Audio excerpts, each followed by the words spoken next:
Namaste everyone, welcome back to my YouTube channel. Now we are going to discuss very important another topic that is exception handling based MCQs। और ये Python के exception handling के बारे में हम बात कर रहे हैं। कंप्यूटर साइंस का जो सजेस्टेड सिलेबस है, चाहे आप किसी भी लेवल के एग्जाम की प्रिपरेशन क्यों ना कर रहे हों, ये एक बहुत ही इंपॉर्टेंट सेशन आपके लिए होने वाला है, क्योंकि एक्सेप्शन हैंडलिंग से भी क्वेश्चंस डेफिनेटली आपके एग्जाम में आएंगे या आते हैं। अब इससे पहले कि हम सेशन स्टार्ट करें, एक छोटी सी बात ये भी कि इस वीडियो के डिस्क्रिप्शन को आप जरूर चेक करिएगा जब भी आपको टाइम मिलता है, बिकॉज इसके अलावा जितने भी इंपॉर्टेंट टॉपिक्स हैं उन सभी के एमसीक्यूज, नोट्स, एक्सरसाइज, हर चीज का लिंक आपको ये वीडियो के डिस्क्रिप्शन में मिल जाएगा, वहां से जाके आप देख लीजिएगा। और साथ ही अगर वीडियो पसंद आए तो लाइक और शेयर भी करिएगा, और चैनल सब्सक्राइब नहीं किया तो please don't forget to subscribe my channel as well. चलिए एक एक करके सारे क्वेश्चंस को हम देखते हैं, डिस्कस करते हैं। The first question is saying that dash is a type of error produced in Python programs. Now ये बोलता है कि इनमें से कौन सा एरर है जो पाइथन के प्रोग्राम में प्रोड्यूस होता है। First is saying compile time error, second is run time error, both A and B या none of this. So basically देखिए, प्रोग्राम चाहे किसी भी लैंग्वेज में आप बनाएं, ना सिर्फ पाइथन में, हर जगह रन टाइम एरर की भी संभावनाएं बनती हैं, कंपाइल टाइम एरर की भी संभावनाएं बनती हैं। So the correct answer would be both A and B. The next is saying that on encountering a dash error, the interpreter does not execute the program unless we rectify errors, save and rerun the program. पिछले question में हमने देखा compile time error और run time error. नाम से ही आपको समझ में आ रहा होगा कि एक तो ये रहता है कि जब प्रोग्राम सही तरीके से कंपाइल हो जाए और एग्जीक्यूट हो जाए और तब आपको सही तरीके से आंसर ना मिले, या प्रोग्राम एबनॉर्मली इंटरप्ट हो जाए या बंद हो जाए, एब्रप्ट हो जाए। सो वो तो रन टाइम हो गया। लेकिन अगर प्रोग्राम में सिंटेक्स में ही अगर एरर होंगे तो ऑब्वियसली वो कंपाइल नहीं होगा। तो यही ये क्वेश्चन भी बोल रहा है कि कंपाइल ही नहीं हो रहा आपका प्रोग्राम, इट मींस डेफिनेटली वो सिंटेक्स एरर ही होगा, कोई लॉजिकल एरर या रन टाइम एरर की यहाँ पे बात नहीं हो रही। लॉजिकल एरर भी जनरली सिंटेक्स एरर से रिलेटेड नहीं है। अनएक्सपेक्टेड जब आपको रिजल्ट्स मिलते हैं तो वो लॉजिकल एरर भी उसका एक रीजन हो सकता है। बट बहरहाल इस क्वेश्चन का जो करेक्ट आंसर है that is option A. I move to the next question. यदि आप भी बिहार शिक्षक भर्ती के लिए तैयारी कर रहे हैं, खासकर बीपीएससी, पीजीटी कंप्यूटर साइंस की, तो आप अपनी प्रैक्टिस के लिए मेरी इस ई बुक, जिसमें कि मैंने 1100 से ज्यादा एमसीक्यूज आपके लिए तैयार किए हैं, उसे आप परचेस कर सकते हैं मात्र 239 रुपए में।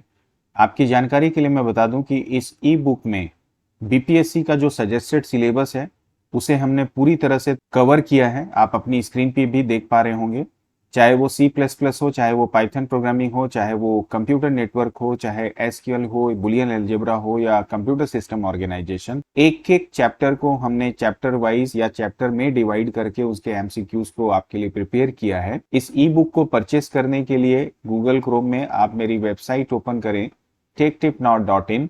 जैसे ही आप इसे ओपन करेंगे, इसके पहले ही पेज में आपको बिहार शिक्षक भर्ती, जो अभी मैं जिस बुक की बात कर रहा हूँ, उसे आप परचेस कर सकते हैं। इसका डाउनलोड ई बुक का ऑप्शन आपको यहां से मिल जाएगा। आप इसमें क्लिक करेंगे तो आप मेरे इंस्टा मोजो के स्टोर पे रीडायरेक्ट हो जाएंगे। कुछ इस तरह से आपको स्क्रीन आएगा जहां से आप इसे 239 रुपये देके परचेस कर सकते हैं। जैसे ही आप परचेस करेंगे, ये बुक आपके पास डाउनलोड हो जाएगी। किसी भी प्रकार की प्रॉब्लम आने से आप हमें ईमेल के जरिए कांटेक्ट भी कर सकते हैं। और साथ ही इस वीडियो के डिस्क्रिप्शन में भी आपको इसका लिंक अवेलेबल हो जाएगा, वहां से भी जाकर आप इसे परचेस कर सकते हैं। यहाँ पर यह बोलता है कि look at the following code and select the correct description of the error shown while executing it. अभी ये जो सेट ऑफ कोड आप देख रहे हो, अगर आप इसको एग्जीक्यूट करेंगे तो आपको क्या लगता है कौन सा एरर यहां पे आना चाहिए? पहला है, now the first line is saying that x equal to int लिया, इनपुट लिया, ब्रैकेट में एंटर नंबर, जो कि सही लग रहा है। r equal to x into x भी सही है।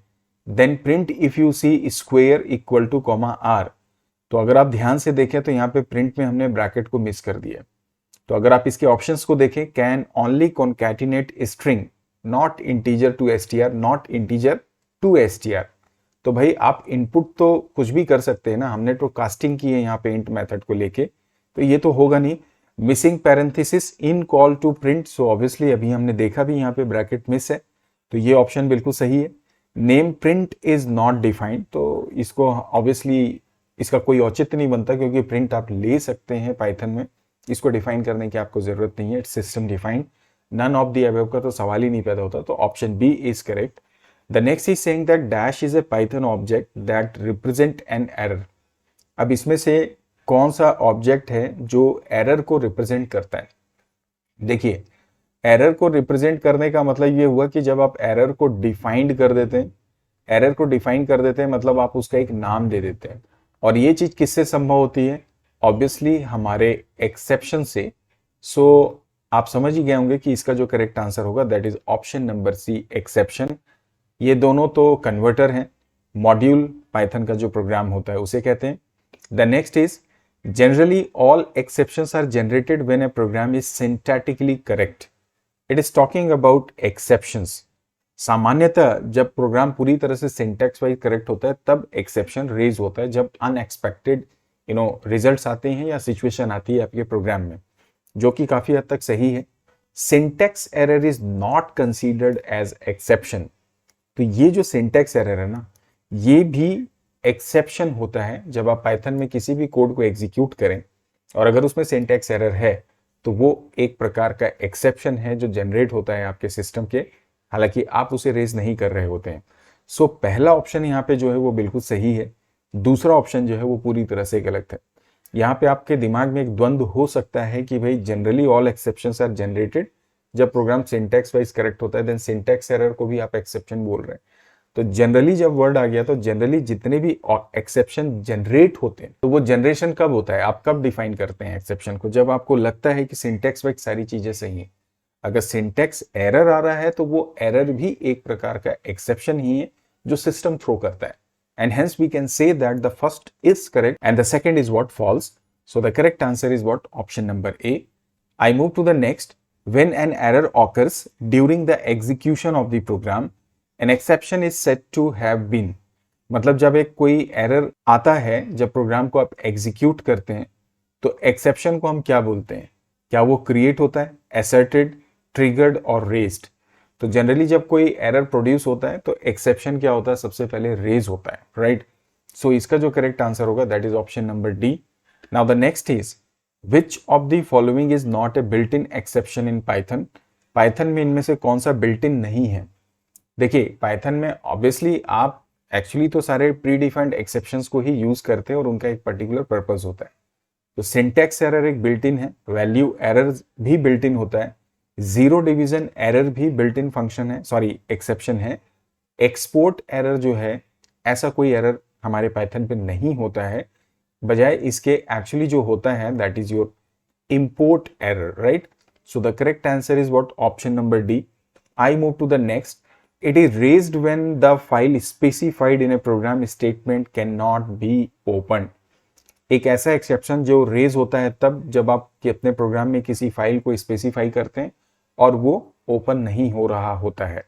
सो is it name error, IO error, import error या एंड ऑफ फाइल एरर? तो आपने फाइल स्पेसिफाई की है और अगर वो ओपन ना हो so it could be matter of input output error. So we can say IO error यहां पर इसका करेक्ट आंसर होगा। I move to the next. It is raised when local और global variable is not defined. मतलब अगर कोई variable आपने define नहीं किया तब ये रेज होता है। So name error, value error, type error या जीरो डिवीजन एरर? इसका जो करेक्ट आंसर होगा दैट इज नेम एरर। अगर कोई वेरिएबल डिफाइन नहीं होता है या इस तरह से कोई आइडेंटिफायर अगर आप डिफाइन ना करें और अगर एरर आता है तो जो एक्सेप्शन रेज होता है that is basically your name error. So the correct answer for this question would be option number A, जो यहां पर अभी हमने देखा लोकल ग्लोबल वेरिएबल अगर डिफाइन आप नहीं करते हैं। The next question is saying that it is raised when the denominator in a division is zero. सो ये तो बहुत ही कॉमन सा क्वेश्चन है। जब भी आप प्रोग्रामिंग करते हैं, एक्सेप्शन पढ़ते हैं तो सबसे ज़्यादा एग्जाम्पल और ऑलमोस्ट सभी जगह यही एग्जाम्पल दिया जाता है जीरो डिवीजन एरर का। सो आगे बढ़ा जाए। When you accept string instead of integer value dash is raised. अब आपने स्ट्रिंग डाल दिया इंटीजर की जगह, तो क्या ये टाइप एरर है, क्या ये वैल्यू एरर है, क्या ये नेम एरर है या सिंटैक्स एरर है? एरर आएगा that is your value error कि आपने गलत वैल्यू डाल दी। चलिए आगे बढ़ते हैं और डिस्कस करते हैं अगले क्वेश्चन को। That is it is raised when user accidentally hits the delete और escape key while executing a program. So is it type error, is it value error या कीबोर्ड इंटरप्ट या आईओ एरर? सो ना ही ये type है, ना ये value है, ना आईओ एरर है, that is basically actually your keyboard interrupt, जब आप गलती से डिलीट या escape को दबा देते हैं जब प्रोग्राम एग्जीक्यूट होता है। Now the next is it is raised when requested module definition is not found. अब आपने कोई मॉड्यूल जो आप इंपोर्ट करना चाह रहे हैं वो अगर आपको ना मिले तो किस टाइप का एरर जनरेट होगा? Name error, import error, type error और इंडेंटेशन एरर। सो रिक्वेस्टेड मॉड्यूल डेफिनेशन की यहाँ पे बात हो रही है, तो ऑब्वियसली यहाँ पर जो इसका करेक्ट आंसर होगा that is your import error, कि आप इंपोर्ट कर रहे हो और वो मॉड्यूल आपके पास नहीं आ पा रहा है। Now the next is saying that it is raised due to incorrect indentation. तो ऑब्वियसली इंडेंटिंग का प्रॉब्लम है, तो वो एक प्रकार का ये रेज होने की बात कर रहा है, तो ऑब्वियसली ये इंडेंटेशन एरर को प्रोड्यूस करेगा। Now the next is it is raised when the result of calculation exceeds the maximum limit for numeric data type. मतलब ओवरफ्लो हो गया, डेटा रेंज से ज्यादा हो जा रहा है, तो ऑब्वियसली इसका जो करेक्ट आंसर है that is your overflow error. यहाँ पे कोई शक नहीं होना चाहिए। Now the next is saying that the process of creating exception object and handling it over to the run time system is called what? Is it catching, is it throwing, is it raising और asserting exception? तो यहाँ पर ये क्या बोल रहा है कि आपने exception object क्रिएट किया और उसके बाद आपने उसको हैंडल कर दिया रन टाइम सिस्टम के ऊपर, तो आप एक्चुअली यहाँ से क्या कर रहे हो? एक्सेप्शन को थ्रो कर रहे हो। So it means that the correct answer would be option number B, throwing an exception. Now the next is saying that searching and executing appropriate exception handler that can handle the raised exception. अब exception raise हुआ, उसके लिए सही exception handler को search करना और उसे execute करवाना। What is this actually? तो देखिए, आपने पहले थ्रो किया, थ्रो होने के बाद वो क्या होता है? एक्सेप्शन कैच होता है, जहां पर वो हैंडल होता है आपका एक्सेप्शन जो रेज हुआ है। सो यहाँ पर कैचिंग, थ्रोइंग, हैंडलिंग और एसर्टिंग है, तो इसमें जो करेक्ट आंसर होगा that is your catching exception. मतलब जो एक्सेप्शन रेज हुआ उसके बाद सही जो एक्सेप्शन हैंडलर है वहां तक पहुंचना और उसके बाद उसका एग्जीक्यूशन होना, that is actually catching exception handling. Now आगे बढ़ते हैं। An exception set to be caught when error encounter an exception object is created. मतलब एरर जब आता है और एक्सेप्शन क्रिएट होता है तो क्या उसको एक्सेप्शन कॉट बोलते हैं? तो ये नहीं है। Run time system searches for appropriate exception handler. जब एक्सेप्शन हैंडलर की सर्चिंग होती है तो क्या उसे एक्सेप्शन कॉट बोलना चाहिए? नहीं। Code that is design to handle exception is executed. Exception raise हुआ, ऑब्जेक्ट क्रिएट हो गया, उसके बाद वो सही एक्सेप्शन हैंडलर का सर्च किया गया और जब वो कोड एग्जीक्यूट हो जाता है हैंडल करने के लिए, या जो एरर आया है उसको हैंडल करने के लिए, तो उसे हम एक्चुअली बोलते हैं, that is option C, exception is set to be caught. So the code that is design to handle exception is executed is actually said that exception is caught, right. आगे बढ़ते हैं, अगले क्वेश्चन को देखते हैं। Which of the following describes the exception handling process correctly? इनमें से कौन एक्सेप्शन हैंडलिंग के प्रोसेस को सही तरीके से बता रहा है? मतलब सीक्वेंस है। यहाँ पे बोलता है सबसे पहले एक्सेप्शन रेज होगा, तो पहली बात तो ये कि एक्सेप्शन सबसे पहले रेज नहीं होता है। सबसे पहले एक्सेप्शन ऑब्जेक्ट क्रिएट होगा, देन एक्सेप्शन रेज होगा, then searches for exception handler, then उसके बाद जो कोड है एक्सेप्शन हैंडलर में वो एग्जीक्यूट होता है। अगले में बोलता है एक्सेप्शन क्रिएट हुआ ऑब्जेक्ट, देन सर्च करेगा, देन एक्सेप्शन रेज होगा, तो ये यहीं पे गलत हो गया। करेक्ट आंसर इसका होगा ऑप्शन सी, पहले एक्सेप्शन ऑब्जेक्ट बना, सबसे पहले क्या होगा? एरर एनकाउंटर हुआ। तो इसके पहले का जो स्टेप है, आपको लग रहा होगा एक्सेप्शन ऑब्जेक्ट कैसे क्रिएट हो गया, तो पहले आता है एरर, एरर इज एनकाउंटर्ड, ठीक है। एरर एनकाउंटर होने के बाद में क्या होता है? एक्सेप्शन ऑब्जेक्ट हमारा क्रिएट होता है, फिर वो आगे बढ़ता है। तो ऑप्शन सी यहाँ पे करेक्ट है। The next is saying that exception are caught in. तो एक्सेप्शन कहाँ पे कॉट होता है? ट्राई में, एक्सेप्ट ब्लॉक में, फाइनली में या एल्स में। तो जनरली जैसे आप C++ या जावा वगैरह करते हैं तो वहां पे ट्राई और कैच यूज करते हैं। पाइथन पे कैच नहीं होता, यहाँ पर क्या होता है? आपका एक्सेप्ट होता है। तो एक्सेप्ट में एक्चुअली आपका जो एक्सेप्शन होता है that is caught actually always. तो ये हुआ मेरा आंसर 20 का, that is option B. The next is exceptions are caught in. Exception कहाँ पे कैच किए जाते हैं? ट्राई में, एक्सेप्ट में, फाइनली में या एल्स में। तो जब भी आप एक्सेप्शन हैंडलिंग करते हो तो पहले ट्राई करते हो, उसके बाद या तो कैच, अगर जावा यूज कर रहे हो तो कैच यूज करोगे, पाइथन में हम क्या यूज करते हैं यहाँ पर एक्सेप्ट करते हैं। तो जो भी एरर वाले कोड रहते हैं वो आप हमेशा ट्राई में लिखते हो, तो मतलब एक्सेप्शन कहाँ कॉट होता है, हमेशा ट्राई ब्लॉक में होगा। तो करेक्ट आंसर इसका क्या होगा, ऑप्शन ए। अगला बोलता है एक्सेप्शंस आर हैंडल्ड इन।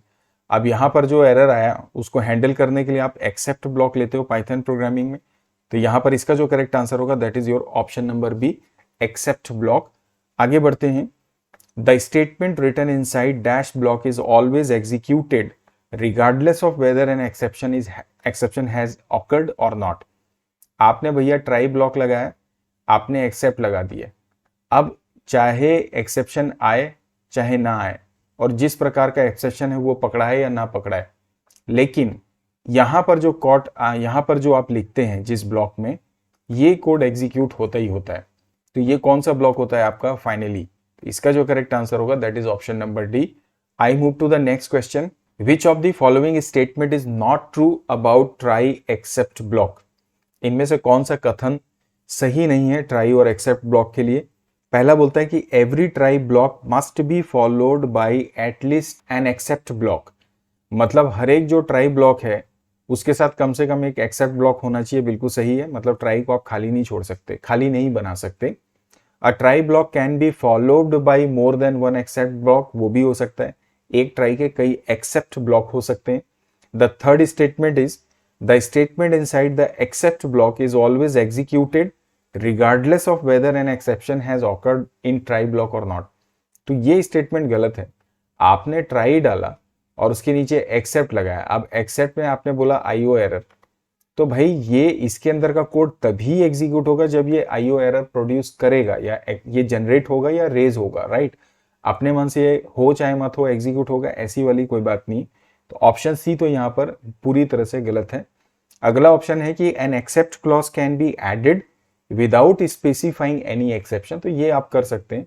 अगर आप यहाँ पे एक्सेप्ट ब्लॉक लें और उसका एक्सेप्शन का टाइप ना दें तो ऑब्वियसली वो डिफॉल्ट कैच करता है और उसके हिसाब से उसका जो भी कोरिस्पॉन्डिंग एक्सेप्शन है उसको वो असाइन कर देता है, राइट। सो यहाँ पर ऑप्शन सी जो है इस क्वेश्चन का गलत है। आगे बढ़ते हैं। अब इनमें से कौन सा स्टेटमेंट सही नहीं है। The statement inside else block, यहाँ पे एल्स ब्लॉक की बात कर रहा है।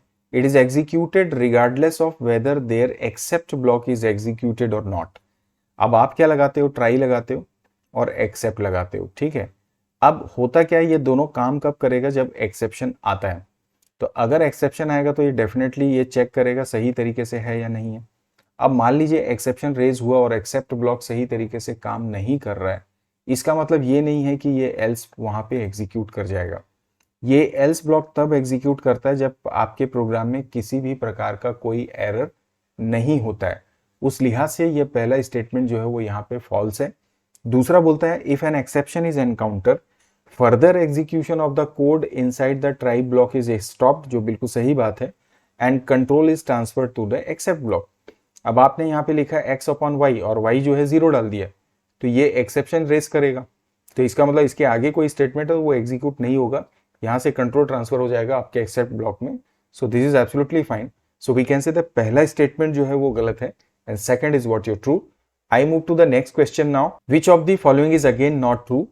पहला बोलता है कि code that might cause exception is put inside try block, बिल्कुल सही है। जिसमें एरर आने की संभावना है उसको ट्राई में डालते हैं। अगला बोलता है an except block is executed only if some exception is raised in the try block. ठीक है, एक्सेप्ट ब्लॉक कब एग्जीक्यूट होगा, जब कोई एक्सेप्शन रेज होगा, ये भी सही है। Finally block can be placed anywhere after end of try block such as before और after all except and else block. तो देखिए फाइनली को आप ट्राई लेते हैं, एक्सेप्ट है, इसका भी एक ऑर्डर है। अगर आपने एक्सेप्ट लिया और या फिर आपने एल्स लिया, उसके एंड पे ही आप क्या डालते हैं, फाइनली को। आप फाइनली को एक्सेप्ट या एल्स के ऊपर नहीं लेते हैं। तो ये स्टेटमेंट यहां पर गलत है।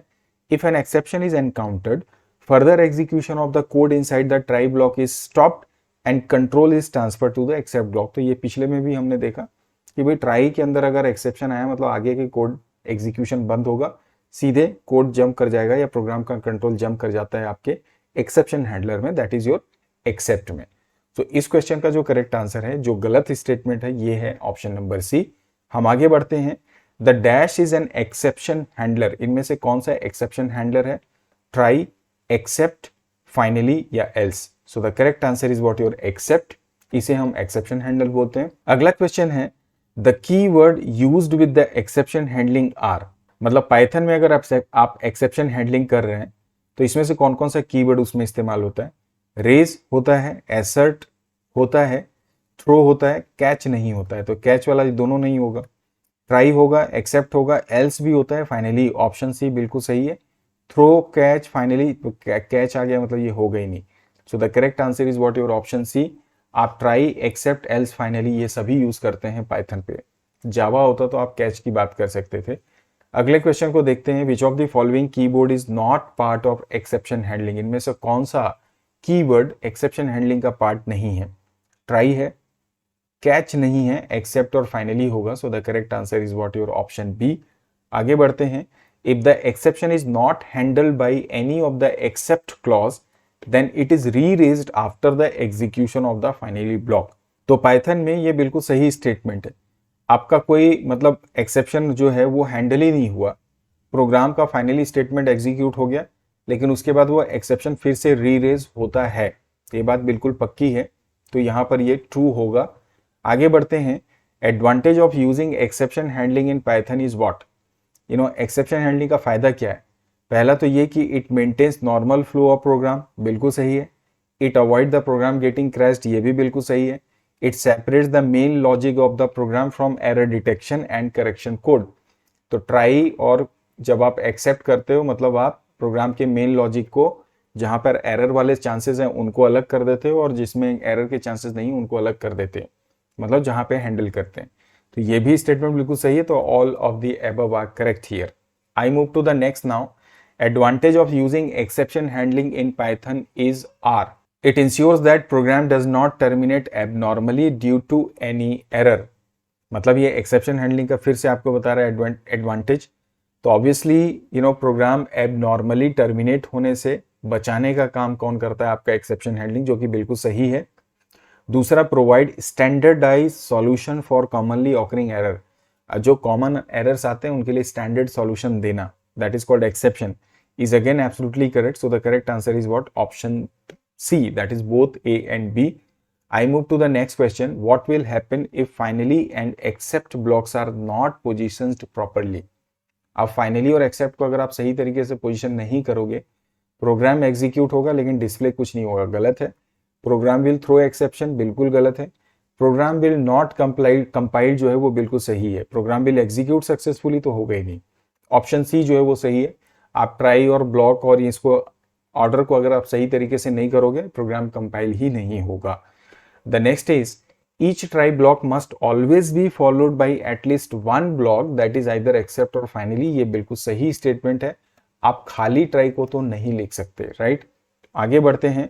यहां पर ये बोलता है कि the dash block is generally use to और generally used in while working with files clean up memory resources. इसमें से कौन सा ब्लॉक है? ट्राई में तो आप एरर को पकड़ते हो, एक्सेप्ट में हैंडल करते हो, फाइनली जो होता है वो क्या होता है? जब ये सब कुछ एग्जीक्यूट होगा तो फाइनली एग्जीक्यूट होता है। तो ये एक्चुअली इसका पर्पस क्या है? प्रोग्राम के जितने भी रिसोर्सेज है उनको फ्री करवाना। तो इसका जो करेक्ट आंसर है that is option C. Else part क्या होता है? जब एरर आता नहीं है तब वो एग्जीक्यूट होता है, इसलिए यहां पर इसका करेक्ट होगा फाइनली, राइट। आगे बढ़ते, और वैसे भी फाइनली को आप एल्स के बाद ही लिखोगे तो भी एल्स एग्जीक्यूट होने के बाद भी फाइनली एग्जीक्यूट होगा, राइट। करेक्ट आंसर सी है। अगला बोलता है कि ये कोड को देख के आप बताइए कि इसमें किस प्रकार का एरर आएगा यहां पर, ठीक है। आपने एक्स में इनपुट किया, इंट सही है, इनपुट सही है, दो ब्रैकेट बंद हो गए, एक्सेप्ट। अब यहां पे मैसेज बोल रहा है प्लीज एंटर ओनली नंबर्स, मतलब आप स्ट्रिंग डाल दोगे तो प्रॉब्लम आ जा रही है। तो कौन सा टाइप का एरर होगा? एल्स लगा के प्रिंट कर दिया, IO exception, value error, zero division, type error. तो इसका जो करेक्ट आंसर होगा दैट इज व्हाट, आप गलत वैल्यू इनपुट कर रहे हो, that is option number B, right. हम आगे बढ़ते हैं। यहां पर ये बोलता है कि फिर से इस कोड को देखिए और बताइए सही इसमें कौन सा एरर आएगा। यहां पर एक्स में इनपुट किया, स्टेटमेंट ठीक है, R equal to X Y भी ठीक है। बोलता है please check Y which is not defined, ठीक है ना। आपने वाई को तो यहाँ पे कैलकुलेट कर दिया लेकिन वो डिफाइन ही नहीं हुआ है। तो जब डिफाइन नहीं होगा तो क्या होगा? वो नेम एरर आपको शो करेगा, that is option number B, right. I move to the next. Identify the type of exception that will thrown by given code. आपने लिस्ट बनाई और L4 को प्रिंट कर रहे हो 0 1 2, जबकि 4 इंडेक्स ही नहीं है, तो ऑब्वियसली ये इंडेक्स एरर आपको प्रेजेंट करेगा। The next is look at the code and fill in the blank space. num 10 है, num2 0 कर दिया। अब आप डिवाइड कर रहे हो तो इसको मुझे बताने की ज़रूरत नहीं है कि जब आप 10/0 करोगे तो कौन सा एरर आएगा, ठीक है। तो ये तो सही है कि ज़ीरो डिवीजन एरर होगा, लेकिन एक्सेप्ट के बाद में यहाँ पर कौन सा स्टेटमेंट इसने डाला है कि कोशेंट इक्वल टू क्यू। तो ज़ीरो डिवीजन एरर और एरर के बाद फाइनली को एग्जीक्यूट करके आप वैल्यू दिखा रहे हो, आंसर क्या आएगा, ज़ीरो डिवीजन एरर। लेकिन फाइनली का यहाँ क्यों फायदा करेंगे, क्योंकि हम तो क्वोशंट डिस्प्ले कर रहे हैं ना, क्वोशंट तब डिस्प्ले होगा जब एरर नहीं आएगा, इसलिए ऑप्शन ए ना लेके हम यहाँ पे लेंगे option B, zero division error then else, right. आप देखें जरा इस कोड को, ट्राई है, एक्सेप्ट है, जीरो डिवीजन। अगर एरर आया तो एक्सेप्ट होके हैंडल होके वो बंद हो जाएगा, मैसेज आएगा डिवीजन नॉट पॉसिबल। अगर कोई एरर प्रोड्यूस नहीं होगा तो क्वोशंट को डिस्प्ले करेगा, और एल्स को हम कब लेते हैं, जब कोई एरर प्रोड्यूस ना हो ट्राई और कैच के द्वारा और आगे बढ़े प्रोग्राम। सो इसका आंसर आएगा that is option number B, zero division error comma else, right. I move to the next. Rajesh ने कोड लिखा है to import Python panda library but he is getting error. जब इंपोर्ट कर रहा है तो एरर आ रहा है, तो उसके लिए सही कोड क्या होगा, ये यहाँ पर लिखा हुआ है। क्या करेंगे, पहले ट्राई में इंपोर्ट पांडाइज करेंगे और एक्सेप्ट जो है एक्सेप्शन कौन सा रेंज कर रहे हैं आप, नेम एरर। नेम एरर नहीं आएगा क्योंकि इंपोर्ट से रिलेटेड बात है, तो ट्राई ब्लॉक तो ठीक है, यहाँ पे एक्सेप्ट में आप क्या करोगे, इंपोर्ट एरर। तो ऑप्शन बी जो है वो यहाँ पे बिल्कुल सही दिख रहा है। अगर आप ऑप्शन सी देखो, आईओ एरर भी नहीं होगा और सिंटेक्स एरर भी नहीं होगा। So the correct answer is what, your option number B. I move to the next. यहाँ पर ये बोलता है कि एक बार आप फिर से इसको चेक कर लीजिए। यहाँ पर इंपोर्ट की ही बात हुई है, इसलिए ये ऑप्शन बी होगा। अगला क्वेश्चन है, इस कोड को देखिए और आप बताइए कि ये क्या जनरेट कर रहा है, किस टाइप का एरर। ट्राई लिया, इंट लिया, इफ लगाया, प्रिंट जो है इंडेंट नहीं हुआ है, एल्स लगा के ये इंडेंटिंग कर दिया, ठीक है।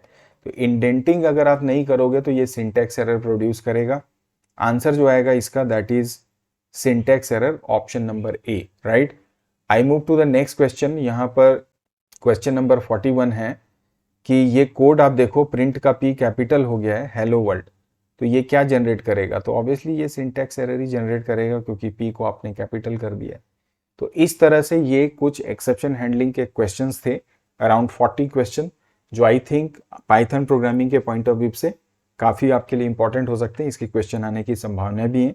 उम्मीद करता हूँ ये सेशन भी आपको हेल्प करेगा आपकी प्रैक्टिस में, कंप्यूटर साइंस की चीज़ों को समझने में और आपके एग्जाम की प्रिपरेशन के लिए भी। चलिए नेक्स्ट सेशन में मिलेंगे, नए चैप्टर, नए सॉल्यूशन, नए कॉन्सेप्ट, नए एमसीक्यू के साथ में। तब तक बने रहिए मेरे चैनल पे। वीडियो के डिस्क्रिप्शन बॉक्स में जाइए, वहाँ सारे टॉपिक के एमसीक्यूज और बाकी सारी जानकारियाँ हैं, क्लिक करिए, देखिए, आगे बढ़ते रहिए। Thank you for watching this video.